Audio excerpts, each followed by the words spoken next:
আসসালামু আলাইকুম ওয়া রাহমাতুল্লাহি ওয়া বারাকাতুহু। আমার সকল বন্ধুরা, আশা করি আপনারা ভালো আছেন, ভালো থাকেন এই কামনাই করি। কিছু কথা বলবো, কথাগুলি ভালো লাগলে লাইক কমেন্ট শেয়ার করবেন। এখানে অনেকেরই অনেক কিছু জানার বোঝার আছে, শিখতে পারবেন।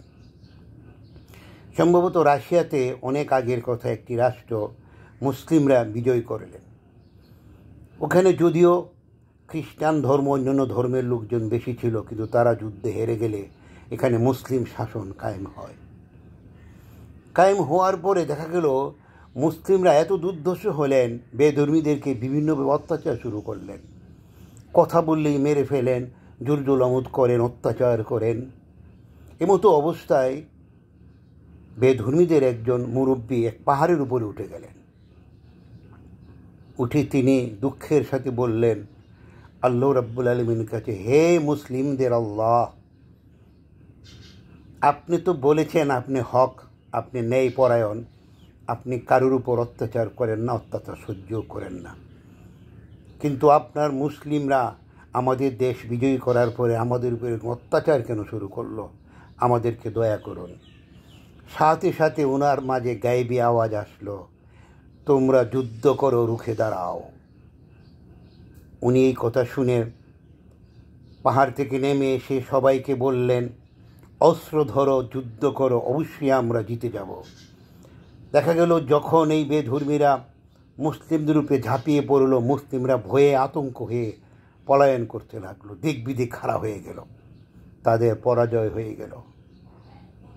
তখন ওই মুরব্বী বৃদ্ধ লোকটি তার জাতিকে ডেকে বললেন, তোমরা কি জানো যে এই দুর্ধর্ষ সাহসী জাতিটা যেটা আমাদের রাষ্ট্রকে জয় করেছিল, তারা আবার আমাদের কাছে কেন পরাজয় বরণ করেছে? বলে, না, পরাজয় বরণ করেছে এই জন্য তারা ক্ষমতায় আসার পর ক্ষমতাকে অপব্যবহার করতে গিয়ে তারা আমাদের উপরে জুলুম করেছিল, অত্যাচার করেছিল। আমি পাহাড়ে উঠে মুসলিমের আল্লাহর কাছে আমি প্রার্থনা করে বলেছিলাম, এই জুলুম থেকে আমরা মুক্তি চাই। তখন গায়েবী আওয়াজের মাধ্যমে আমাকে বলা হয়েছিল, অস্ত্র ধরো, তোমরা জিতবে। তাই আমরা বিজয় হয়েছি। আল্লাহ সত্য, ইসলাম ধর্ম সত্য, এতে কোনো সন্দেহ নাই। আমার মনে হয় আমরা মুসলিম হয়ে যাব। এই বলে ওই মুরব্বী সাথে সাথে পড়লেন লা ইলাহা ইল্লাল্লাহ। বলার সাথে সাথে সমস্ত দলবল নিয়ে তারা মুসলিম হয়ে এলেন, আর ওই রাষ্ট্রটা মুসলিম কান্ট্রি হয়ে গেল।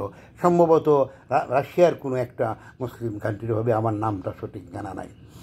তাহলে এই প্রমাণ দুনিয়াতে রেখে গিয়েছেন, যখন তুমি ক্ষমতায় আসবে, যখন তুমি ক্ষমতায় থাকবে, তুমি যদি বিরোধী দলকে নিপীড়ন করো, আর যেন কেউ ক্ষমতায় আসতে না পারে, মারধর করো, মিথ্যা মামলা দাও, মিথ্যা বেইজ্জতি করো, তাইলে তোমার পতন সুনিশ্চিত হয়, একদিন আগে অথবা একদিন পরে।